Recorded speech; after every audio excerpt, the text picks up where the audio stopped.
사무엘상 5장 1절에서 12절 말씀 함께 교독하도록 하겠습니다. 블레셋 사람들이 하나님의 궤를 빼앗아 가지고 에벤에셀에서부터 아스돗에 이르니라. 블레셋 사람들이 하나님의 궤를 가지고 다곤의 신전에 들어가서 다곤 곁에 두었더니 아스돗 사람들이 이튿날 일찍이 일어나 본즉 다곤이 여호와의 궤 앞에서 엎드러져 그 얼굴이 땅에 닿았는지라. 그들이 다곤을 일으켜 다시 그 자리에 세웠더니 그 이튿날 아침에 그들이 일찍이 일어나 본즉 다곤이 여호와의 궤 앞에서 또 다시 엎어졌죠. 얼굴이 땅에 닿았고 그 머리와 두 손목은 끊어져 문지방에 있고 다곤의 몸뚱이만 나왔더라. 그러므로 다곤의 제사장들이나 다곤의 신전에 들어가는 자는 오늘까지 아스돗에 있는 다곤의 문지방을 밟지 아니하더라. 여호와의 손이 아스돗 사람에게 엄중히 더하사 독한 종기의 재앙으로 아스돗과 그 지역을 쳐서 망하게 하니 아스돗 사람들이 이를 보고 이르되 이스라엘 신의 궤를 우리와 함께 있지 못하게 할지라. 그의 손이 우리와 우리 신 다곤을 친다 하고 이에 사람을 보내어 블레셋 사람들의 모든 방백을 모으고 이르되 우리가 이스라엘의 신의 궤를 어찌하여 하니 그들이 대답하되 이스라엘 신의 궤를 가드로 옮겨가라 하므로 이스라엘의 신의 궤를 옮겨갔더니 그들을 옮겨간 후에 여호와의 손이 심히 큰 환난을 그 성읍에 더하사 성읍 사람들의 작은 자와 큰 자를 다 쳐서 독한 종기가 나게 하신지라. 이에 그들이 하나님의 궤를 에브론으로 보내며 하나님의 궤가 에브론에 이른즉 에브론 사람이 부르짖어 이르되 그들이 이스라엘의 신의 궤를 우리에게로 가져다가 우리와 우리 백성을 죽이려 한다 하고 이에 사람을 보내어 블레셋 모든 방백을 모으고 이르되 이스라엘 신의 궤를 보내어 그 있던 곳으로 돌아가게 하고 우리와 우리 백성이 죽임당함을 면하게 하자 하니 이는 온 성읍이 사망의 환난을 당함이라. 거기서 하나님의 손이 엄중하심으로 함께 읽겠습니다. 죽지 아니한 사람들은 독한 종기로 치심을 당해 성읍의 부르짖음이 하늘에 사무쳤더라. 아멘. 하나님의 말씀입니다. 오늘 본문은 엘리 제사장의 아들 홈리아 비느하스가 하나님 보시기에 합당하지 않은 부패한 제사장이 되어서 하나님이 또 이스라엘 가운데 분노하심으로 하나님 영광이 떠나시는 일 결정을 하게 되셨습니다. 그래서 이가봇이 되었고 그 언약궤가 빼앗겨서 블레셋의 그 수중에 들어갔지만 블레셋에서 있는 그 도시마다 그 하나님의 궤를 감당하지 못해서 하나님의 재앙을 받고 다른 도시에 가서 또 재앙을 받고 다른 도시에 가서 또 재앙을 받다가 이제는 도무지 이 하나님의 궤를 우리가 감당할 수 없으니 돌려보내자라고 말하고 있는 본문이 되겠습니다. 하나님의 궤를 원수에게 빼앗겼다면 이것은 승리를 의미하는 것일까요? 패배를 의미하는 것일까요? 하나님의 궤를 빼앗겼습니다. 하나님의 군대가 다 전쟁에서 많이 죽고 힘에 의해서 하나님의 언약궤를 빼앗겼다면 이것은 분명히 실패가 되겠죠. 패배가 되겠죠. 그러나 하나님의 궤가 빼앗겨서 블레셋의 수중에 들어갔을 때 하나님의 궤로 인하여 하나님의 그 심판과 재앙이 그들 가운데 임하여서 그들이 도로 언약궤를 돌려보냈다라는 이야기입니다. 오늘 이 본문의 이야기를 묵상하다가 저는 제목을 신약 본문에서 찾았습니다. 천국은 침노를 당하느니라 라고 정하게 됐습니다. 기도하면서 여러분, 천국은 침노를 당하느니라는 말을 누가 했죠? 어디에서 나오는 이야기인지 혹시 기억나십니까? 들어는 보셨죠? 네.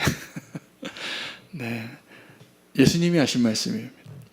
예수님이 이렇게 말씀하셨습니다. 세례 요한부터 지금까지 천국의 침노를 당하느니라. 근데 지금까지는 이제 오늘 이 지금까지도 동일합니다.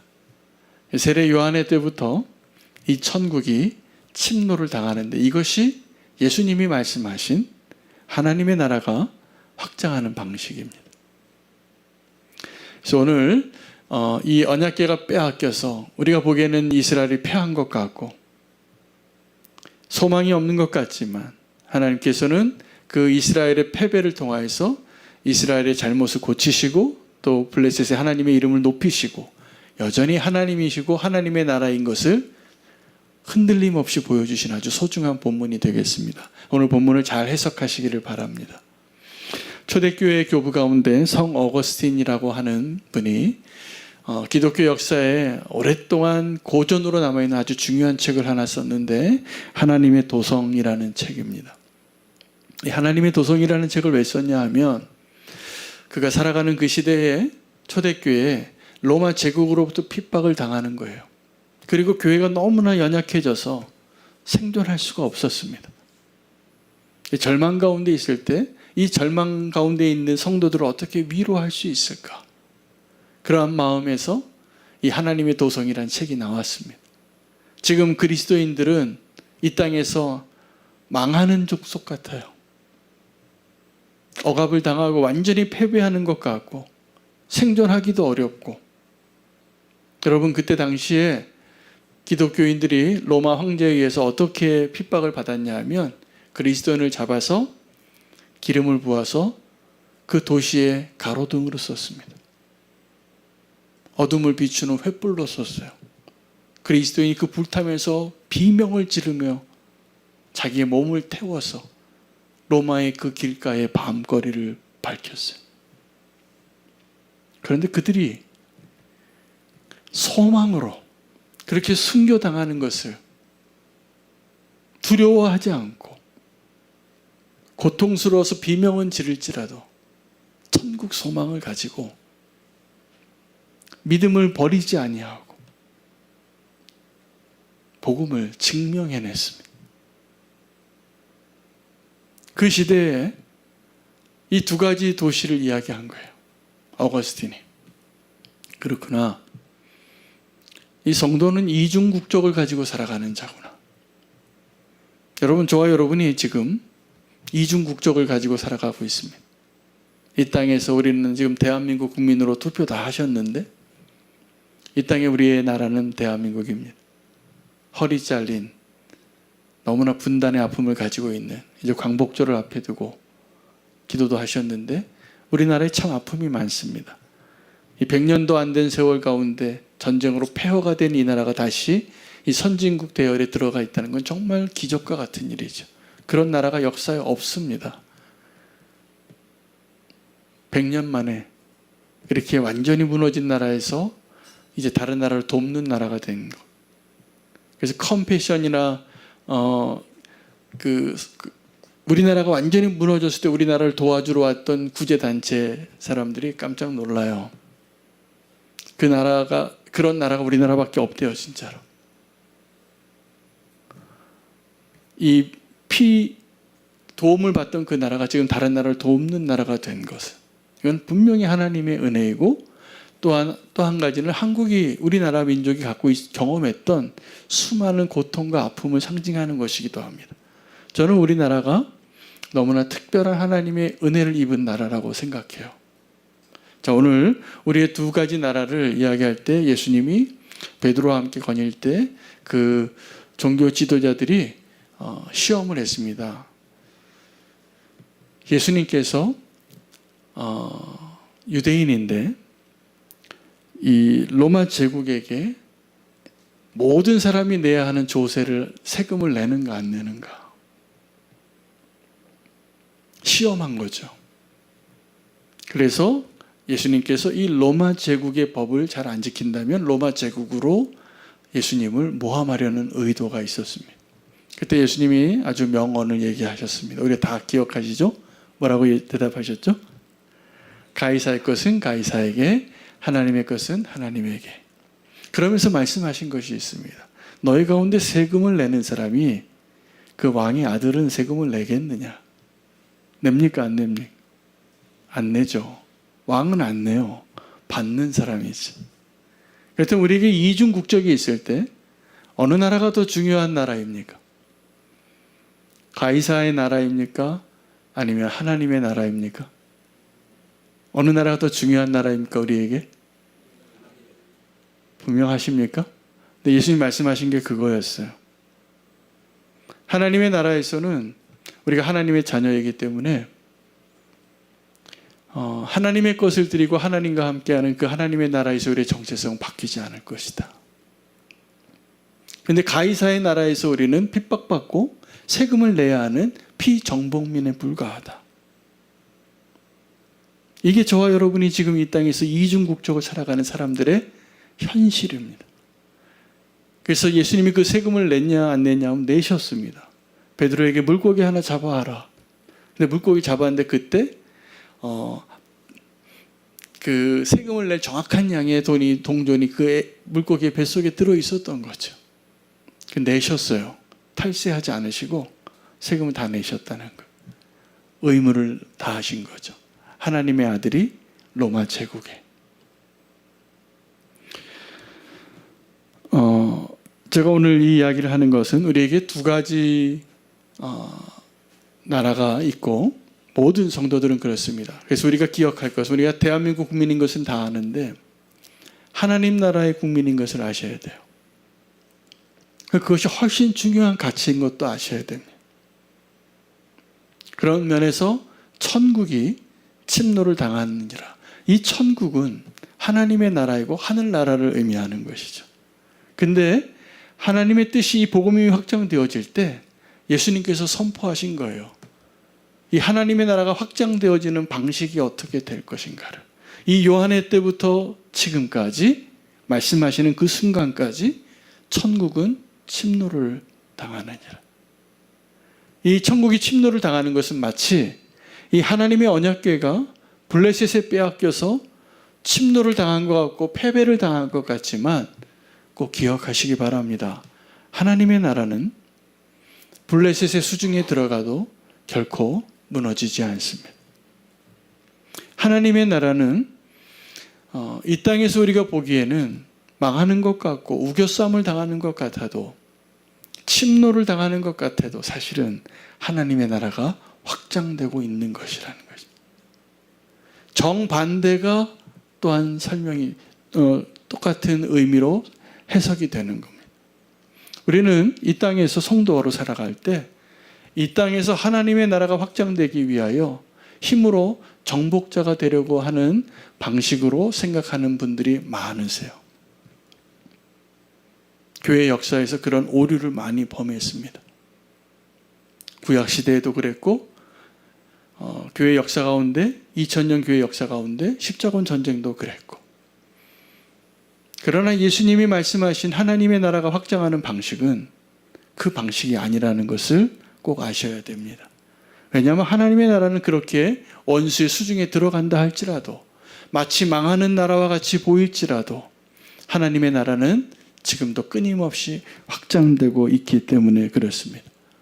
여러분의 이중국적을 기억하시기를 바라고 우리에게 두 가지 나라와 함께 두 가지 고향이 있다는 것도 기억하셔야 됩니다. 우리에겐 더 나은 본향이 있습니다. 제가 군대 갔더니 같은 고향 사람이라고 저한테 엄청 잘해주는 고참이 계시더라고요. 그 같은 동네 출신이라고. 고향만 같아도 뭔가 조금 같은 편이 되는 것 같은 마음이 드는 거죠. 외국에 나가서 한국 사람 만나면 그렇게 반가웠습니다. 요즘은 뭐 한국 사람이 워낙에 많이 전 세계 흩어져 사니까 신기하지도 않고 말도 안 걸지만 이제는 한 30년 전에만 해도 안 그랬습니다. 너무 반가워가지고 그냥 밥도 사주고 뭐 그냥 모든 이야기를 함께 나누고 그렇게 반가워했습니다. 여러분 우리는 이 땅에서의 고향만 같아도 이렇게 더 특별 대우를 하려는 경향이 있는데 같은 고향을 향하여 믿음의 삶을 함께 공유하며 살아가는 사람들에게는 더 같은 더 놀라운 본향의 의식을 가질 필요가 있고 동향의 의식 같은 고향 사람이라고 지난주에 우리 김희윤 선교사님이 부룬디로 출국하는데 사실은 제가 그 짐을 좀 싸드리려고 했는데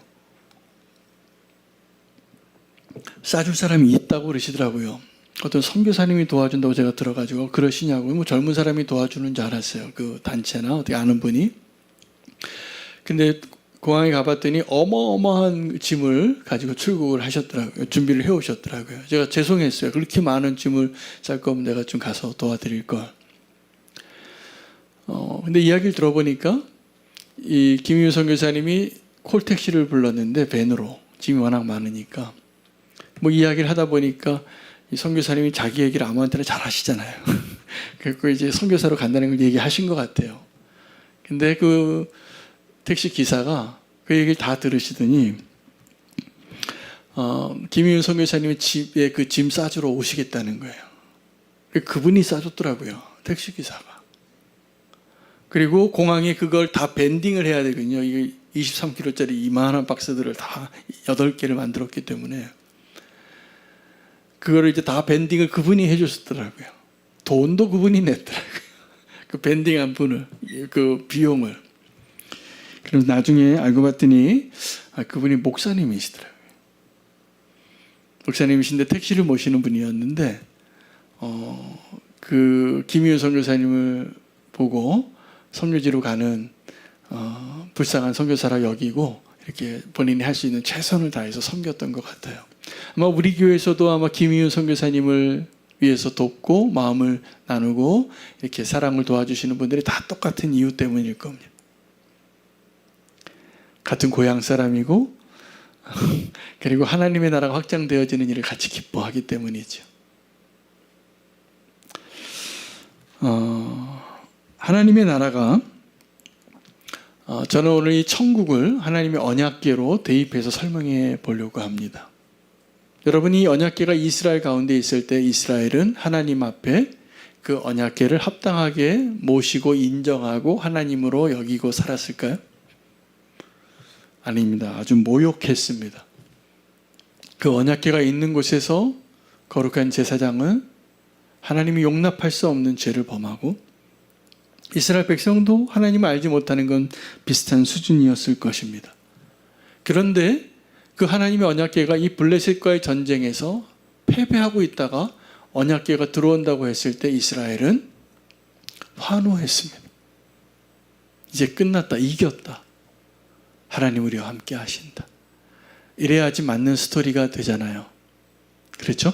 우리가 알고 있는 우리 하나님 원래 그래야 되는 분이시잖아요. 오늘 이 본문은 여러 가지 반전이 있습니다. 첫 번째 반전은 이스라엘이 환호했는데 그 환호에 반전이 있어요. 이스라엘이 완전히 망해요. 완전히 패배해요.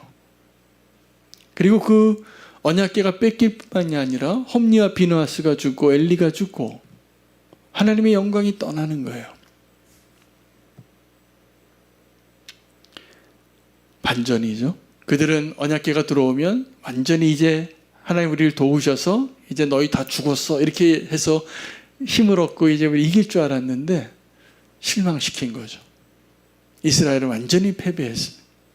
그런데 또 한 번의 환호가 나오는데 블레셋 가운데 그 환호가 터졌습니다. 왜요? 이 언약궤를 가져왔거든. 블레셋이 그 언약궤를 가지고 와서 환호하는데 여기에 또 한 번의 반전이 있습니다. 그 블레셋 가운데 있었던 사람들이 그 언약궤를 가지고 와서 감당이 안 되는 거예요. 그 다음날 다곤 신이 땅에 엎드러졌어요. 그 다음날은 얼굴만 남겨놓고 팔, 다리가 다 잘렸어요. 그리고 그 문 지방에 이렇게 도망가다가 쓰러진 잔혹한 그 모습으로 쓰러져 있는 다곤 신상을 보고 이제 그 블레셋 사람들이 다곤 신전의 문지방을 안 밟고 넘어가는 거예요. 반전이죠. 그들은 오늘 이 본문에서 우리가 발견할 수 있는 것은 이스라엘이나 블레셋이나 다 오해하고 있었다는 것이죠. 그럼에도 불구하고 하나님의 나라는 오늘 이 사건 속에서 확장되고 있을까요? 아닐까요? 확장되고 있습니까? 아닙니까? 있죠. 확장되고 있는 것이죠.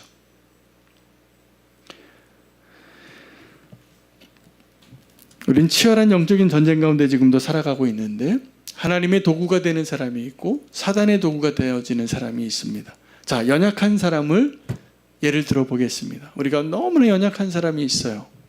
믿음도 연약하고 의지도 연약하고 뭐 하나 부탁하면 끝까지 해내는 일이 없고 너무나 연약해 쓸모가 없는 사람이 있어요. 이 사람 하나님의 도구일까요? 사탄의 도구일까요? 하나님의 도구입니다. 하나님 전능하시니까. 그 사람이 아무리 연약해도 하나님 그 사람을 통하여서 하나님의 나라를 확장하고 하나님의 영광을 드러내고 하나님의 행하시는 일을 열매 맺을 수 있으실까요? 없으실까요? 아무리 연약하더라도 하나님은 전능하시기 때문에 그 사람을 통하여서 하나님은 역사하실 거라고 믿습니다. 그 불가능하지 않습니다. 그럼 반대로 어떤 사람이 너무 탁월하고 교만한 사람이 있습니다. 이 사람은 하나님의 도구가 될까요? 사단의 도구가 될까요? 사단의 도구가 될 가능성이 훨씬 높습니다. 우리 공동체 안에서도 너무 똑똑하고 너무 잘난 사람이 자기의 열심으로 무슨 일을 열심히 한다고 하면 할수록 하나님의 나라가 세워지는 것이 아니라 자꾸 하나님의 나라가 무너지는 걸 보잖아요, 우리가. 그 사람이 무슨 말 한마디 하면 자꾸 상처를 받고 뭐 하면 열심히 하면 할수록 일이 자꾸 더 뭔가 어려워지고 하나 되지를 못하고 그럴 때가 많아요. 여러분, 하나님의 나라가 확장되어지는 그 치열한 영적인 전쟁에서 우리에게 필요한 것은 우리의 힘과 능력이 아니라 분별의 문제인 것을 아시기를 바랍니다. 내가 누구이고 하나님의 대적이 누구인지를 잘 분별해야 돼. 이걸 잘 몰라요. 그래서 그냥 언약궤가 내게 있으면 환호하고 똑같았습니다. 이스라엘이나 블레셋이나 하나님이 내 편이고 내 거라고 생각하는 착각 가운데 환호했지만 하나님은 이 두 가지 영역에서 다 그들을 실망시켰던 하나님이세요. 나는 너희의 소유가 될 수 있는 자가 아니라 너희가 나를 너희의 목적을 위해서 이용하려고 하는 것을 멈추라고.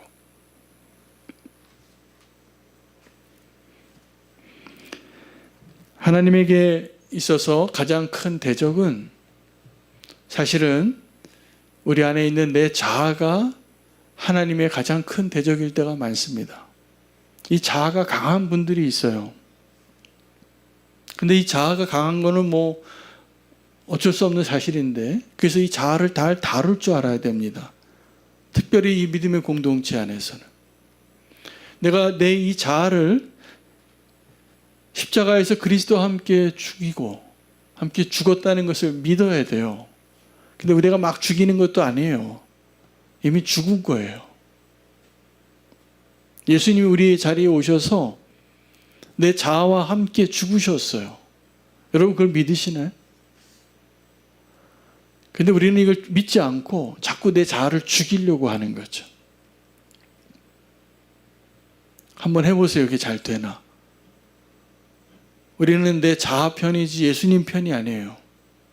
그 치열한 영적인 전쟁에서 결국은 고민하다가 내가 원하는 대로 할 수밖에 없는 연약한 존재인 거죠. 우리가 두 번째 믿어야 될 게 예수 그리스도와 함께 사는 것을 믿어야 돼. 내가 십자가에 못 박혔나니 내가 그리스도와 함께 죽고 내가 그리스도와 함께 사는 거예요. 주인이 바뀌는 것을 의미합니다. 이것이 하나님의 나라가 확장되어지는 방식인 거예요. 자, 이제 침노당하는 천국에 대해서 이야기해야 할 것 같습니다. 세례 요한의 때부터 지금까지 천국은 침노를 당하느니라. 여러분, 교회가 어떤 부끄러운 일을 당하거나 어떤 믿을 만한 사람이 큰 실수를 하거나 죄를 범해서 무너지는 것을 볼 때가 있죠. 근데 이게 남의 이야기입니까? 내 얘기 아닙니까? 저는 제 얘기예요. 남의 이야기인 척하고 나는 아닌 척하고 이야기할 때는 혀를 차면서 얘기하지만 사실은 주님 앞에서 이야기할 때는 주님 내가 그 사람입니다. 라고 말할 수밖에 없는 존재예요. 이게 팩트예요. 여러분, 근데 천국은 어떤 곳이냐면 의인이 자기의 의를 인정받고 천국에 들어가는 겁니까? 아니면 죄인이 용서받고 은혜로 들어가는 것입니까? 죄인이 용서받고 은혜로 들어가는 것 아닙니까? 근데 이 천국은 오늘 예수님의 말씀대로라면 이 죄인들에 의해서 막 지금 침노를 당하고 있는 거예요. 죄인들이 막 들어오는 거예요. 어디로요? 천국으로. 근데 그 일이 어떻게 이루어지는 것이냐? 왜냐하면 세례 요한이 지금 그 죄인들을 부르고 있어요. 죄인들을 준비시키고 있어요. 준비하라고, 회개하라고, 천국이 가까웠느니라고. 그들이 그 요단강에서 세례를 받았다고 의인이 되는 게 아니에요. 예수님께서 그들을 위해서 아직 십자가에서 안 죽으셨기 때문에.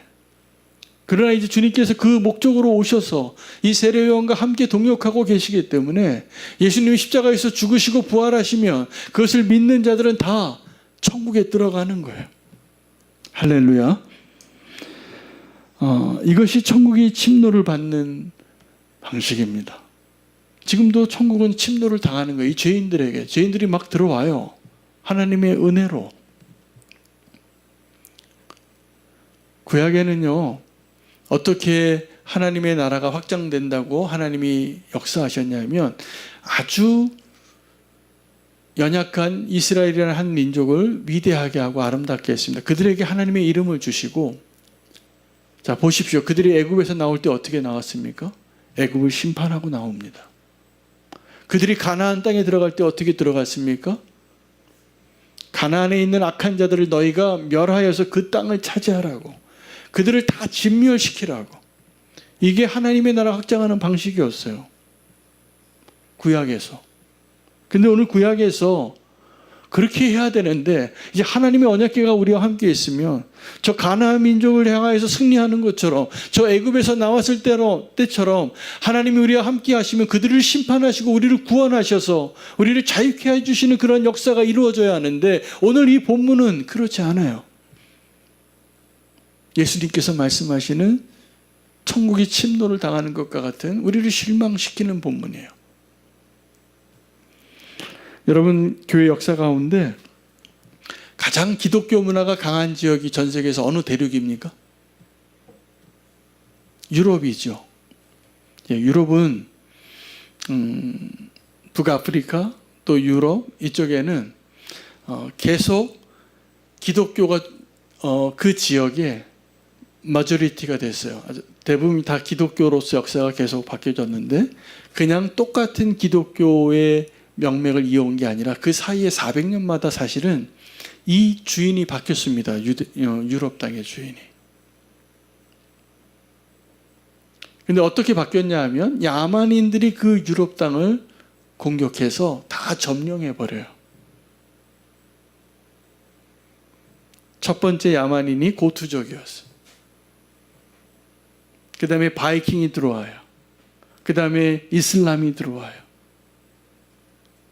그런데 이 야만인들이 이 유럽 땅에 들어와서 침략을 합니다.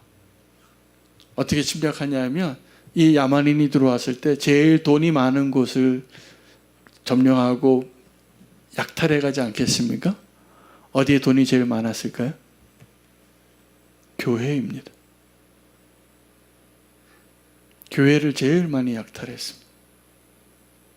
기독교 국가였습니다. 자, 로마 제국이 콘스탄틴 대제에 의해서 313년에 기독교를 공인하고 410년에 망하기까지 기독교의 번영기를 누렸어요. 다 기독교인이 됐습니다. 로마 제국에서 기독교를 믿으면 다 핍박받던 그 종교가 이제 기독교를 믿지 않으면 출세할 수가 없는 나라가 된 거예요.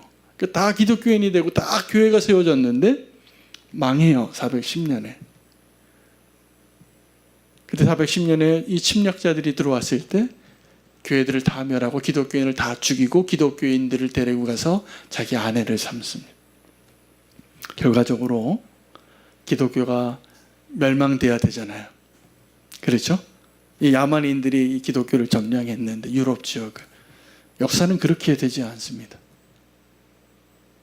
그들이 기독교를 다 점령했는데 기독교에 의해서 이 야만인들이 기독교화시켜요. 놀라운 일이죠. 그래서 그 야만인들이 예수를 믿어요. 그래서 그 야만인들이 또 기독교 문명을 꽃피워요. 그게 반복됐어요. 400년 동안마다. 그 다음에 바이킹이 쳐들어왔어요. 바이킹이 쳐들어왔는데 바이킹이 그렇게 무서운 족속이었답니다. 저희 노르웨이 이쪽에 스칸디나비아 반도에 있는 배 타고 내려온 우리는 이 바이킹 만화에서 나온 아주 귀여운 그런 바이킹을 생각하는데 무시무시했답니다. 이 바이킹이 유럽을 또 다 점령해요. 예수님 안 믿는 자들이었어요. 야만인이라고 하는 바바리안들이에요. 근데 그들이 기독교인이 되었도다. 여러분, 이게 뭘 의미하냐면 천국이 침노를 당해요. 여러분, 하나님의 나라가 확장되어지고 선교가 완성되어지고 이 땅에서 하나님 나라가 확장되어지는 방법이 우리가 그들보다 더 높은 자리에 있어서 그들을 돕고 선교하고 그들을 설득시키고 개종시켜서 하나님 나라가 확장되어지는 방식도 있고, 거꾸로 그들이 우리에게 와서 침략해서 우리의 것을 다 뺏어가는데 우리가 갖고 있는 그 믿음을 그들이 빼앗지 못해요. 이 언약궤처럼. 그들이 예수 그리스도를 믿는 사람으로 되어져서 이 유럽이 지난 2000년 동안 기독교 국가로서 계속 그 명맥을 유지한 거예요. 하나님이 하신 일입니다. 여러분, 그래서 지금도 하나님의 나라가 어떻게 확장되는가를 알아야 합니다. 하나님의 나라가 확장되어지는 방식은 하나님의 통치 방식에 의해서 결정됩니다. 하나님이 이 땅에서 하나님의 나라를 확장하기 위하여 통치하는 방식은 원수들 가운데에서 통치하십니다. 그러니까 우리는 지금도 이렇게 있으면 자꾸 네 편, 내 편을 확정하고 싶어요. 그래서 내 편이면 이렇게 막 뭉치고 저 사람은 내 원수 같은데 사실은 그 사람들도 다 하나님이 구원하기로 계획한 아주 소중한 영혼들일 때가 많습니다. 우린 자꾸 원수가 되려고 지금도 싸우고 갈등하고 믿음이 더 확실할수록 그런 성향이 아주 강해져요. 그게 역사 속에 반복된 일이었어요. 근데 아십니까? 그 사람들이 나중에 돌아봤을 때 진짜 믿음이라고 인정받지 못하는 잘못된 확신을 가진 사람들이었다는 것을. 저 예루살렘에 이방인들이 많으니까 저 예루살렘을 탈환하자. 그리고 그 탈환을 한 200년 정도 전쟁을 합니다. 십자군 전쟁. 근데 그 사람들은 기독교의 십자가를 들고 나갔지만 전혀 여러분, 우리가 십자군이라고 말할 때 우리가 생각하는 십자군은 그 CCC 같은 어떤 선교사 같은 그러한 모습을 상징하지만 그 십자군과 싸웠던 이슬람들이 생각하는 십자군은 악마예요. 진짜 악마 같은 짓을 했거든요. 저 예루살렘을 복음화시키기 위해서였습니다. 저 이방인들에게 뺏겨있는 성지를 회복하자. 무서운 일입니다. 무서운 일이에요. 그들은 정말로 처음의 시작은 성 프란체스코도 그 십자군에 동참했던 사람이에요. 근데 그 십자가는 가장 실패한 선교였습니다. 여러분, 지금도 하나님은 어떻게 통치하시냐면 우리가 살아가는 이 시대에 원수들 가운데에서 하나님은 여전히 하나님이심을 실패하지 않으신 하나님이세요. 그게 시편 110편에 다윗이 하늘에서 하나님과 아들 예수 그리스도가 이 땅을 통치하는 일들의 하나님의 약속과 대화를 듣고선 기록한 본문이에요. 주는 원수들 가운데서 통치하시옵소서. 여러분, 지금 이 땅 가운데 하나님의 나라가 확장될 때 하나님 나라를 박해하거나 하나님 나라에 합당하지 않은 모습처럼 보이는 그 사람들이 지금 우리 곁에 함께 살아갈 때 하나님의 나라가 확장되고 하나님 통치하시는 것을 믿으시기 바랍니다. 지금 그 악한 일들이 일어나가는 가운데 하나님의 나라가 확장되어지고 하나님이 통치하시고 하나님이 통제하고 계시는 거예요. 여러분 그거 믿으시나요? 안 믿으세요? 믿으세요? 안 믿으세요? 믿으시기 바랍니다. 이게 하나님의 통치 방식이에요. 그럼 우리 성도의 삶의 방식은 어떠해야 되냐면, 하나님의 통치 방식이 원수들 가운데서 통치한다면 하나님의 백성이 이 땅 가운데서 하나님의 나라의 확장을 위해서 어떻게 살아가야 하는가? 이리 가운데 보냄을 받은 양처럼 살아야 합니다. 우리는 이 세상에서 살아갈 때 우겨쌈을 당하는 것 같고 오해를 받고 이 사람 이상한 사람이라고 저주를 받고 그런 모습으로 살아도, 지금 그 당시에는 억울한 순교자의 피를 흘릴지라도 하나님께서는 그 억울한 피를 흘렸던 순교자의 피를 통해서 원수가 어떻게 할 수 없는, 손도 댈 수 없는 강력한 하나님의 나라를 지금까지 확장시켜 왔다는 거예요.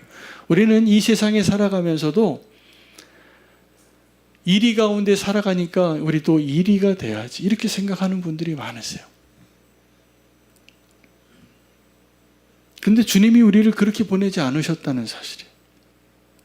제자를 보내시면서 뭐라고 얘기하셨냐면, 내가 너희를 보내는 것이 이리 가운데 양을 보내는 거가. 그럼 양이 이리 가운데 있으면 어떻게 됩니까? 도망도 못 줘요. 그냥 그 자리에서 먹잇감이에요.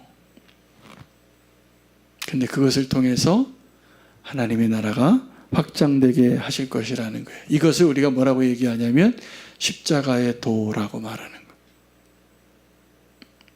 여러분, 우리가 말하고 있는, 우리가 믿고 있는 십자가의 도는, 그 십자가의 의미는, 십자가의 방식은 예수님께서 이 땅에 오셔서 보여주셨던 그 길과 똑같은 겁니다. 이게 복음이에요. 근데 우리는 그 온전한 복음을 이야기하기보다는 지금도 하나님의 나라의 확장을 위해서, 그 천국을 확장하기 위해서 어떻게 보면 이 세상에 있는 사람들보다 더 아주 치열하게 싸우는 경우가 많습니다. 왜 그렇게 되는가? 하나님을 온전히 믿지 않기 때문인 것입니다. 그래서 내 힘으로 하나님의 나라를 확장하고 지키고 싶고, 그래서 싸우더라고요. 그건 자기 확신이지 믿음이 아니에요. 여러분, 이 땅에서 하나님의 나라가 확장되어지는 하나님의 방식과 이 성도의 삶의 방식을 우리가 오늘 이 본문에서 깨달아야 합니다. 우리는 절대로 그런 일이 일어나면 안 된다고 말하는 베드로처럼, 주님 절대로 그런 일이 일어나면 안 됩니다. 우리는 뭐라고 얘기할까요? 오늘 이 본문을 다시 그때 당시에 살아가면서 만약에 관람석으로 그 일이 일어나고 있는 그 무대에서 주님한테 우리가 말할 수 있는 기회가 있다면 이렇게 얘기하겠죠. 하나님이 언약궤 뺏기면 안 되잖아요.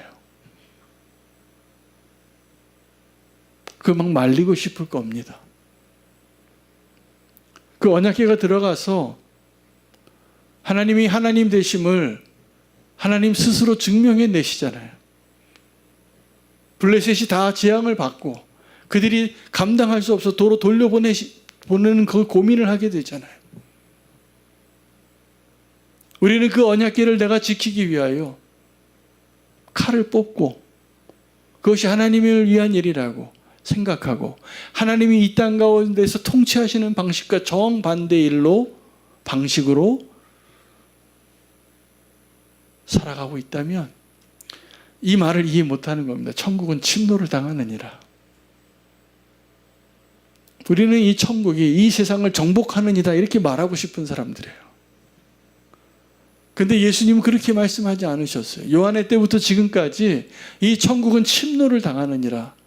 그래도 괜찮은 거예요. 하나님의 그 능력과 은혜가 넉넉하기 때문에.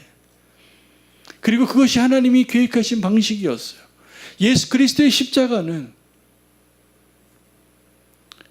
다 오해받을 만한, 자기 자신을 내어드리는, 여러분 우리가 행해야 할 일들은 이제 정말 예수 그리스도의 십자가의 방식과 십자가의 내용으로 우리가 이 세상을 상대할 수 있는 자가 되어야 합니다. 제가 이번에 우리 김관영 목사님과 대화를 하면서 우리 교회 부흥이 와서 정말 온전한 복음을 좀 전해 주십시오. 이게 부탁을 드렸어요. 그분이 기뻐하더라고요. 원래는 다른 더 고상한 주제로 제가 연초에 우리 교회 부흥회를 부탁을 했는데, 제가 온전한 복음에 대해서 얘기하고 우리 교회에게 와서 우리 성도님들에게 그 복음의 기쁨을 좀 전해 주십시오 이렇게 부탁을 했더니 이분이 이렇게 답장이 왔어요. 이런 부탁을 해주셔서 너무 고맙다고. 내가 여기 와서 말씀 전해서 하나님이 나로 하여금 이 복음의 기쁨을 다시 한번 회복하게 하려 하시는가 봅니다. 이렇게 답장을 주셔서 내가 너무나 기뻤어요. 우리 김관영 목사님은 제가 한 30년 전에 선교 한국에서 만난 분이에요. 그때만 해도 이 선교에 대해서, 저는 그때 선교단체에 있어서 선교에 좀 어떤 메인스트림에 있고, 이분은 처음 선교를 배우려고 막 오셨던 분이에요. 근데 제가 지금 이분을 보면 부끄러워요. 정말 온전한 복음으로 사시는 분. 우리 교회에 그 복음의 기쁨이 회복되어지는 은혜가 있을 거라 믿습니다. 천국은 침노를 당하는 일들이 우리 가운데 다시 한번 이루어지기를 바랍니다. 온전한 복음의 그 기쁨이 회복되어지기를 원합니다. 제가 지난주에 어떤 권사님과 함께, 장로님들과 함께 어디 차 타고 가다가 우리 권사님 한 분이 이런 얘기를 하셔서 제가 너무 감사했어요. 권사님이 이전에 큰 교회 다니셨던 분인데 평생 열심히 기도하고 전도하셨던 분이에요. 성품도 좋으시고.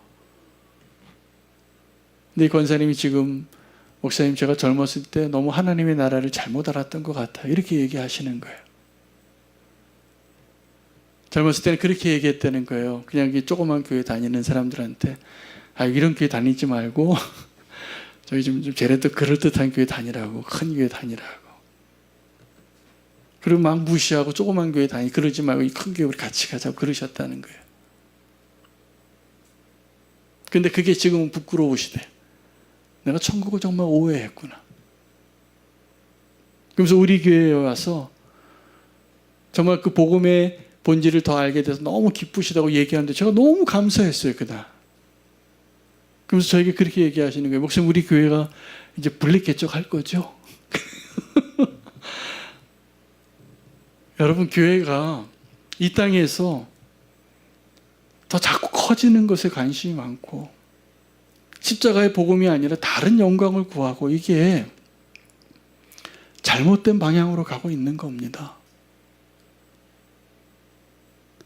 정말 하나님의 나라를 위해서 하나님 기뻐하시는 바를 위해서 살아가는 성도의 삶의 방식이 십자가여야 해요. 우리 그렇게 살 수 있을까요? 없을까요?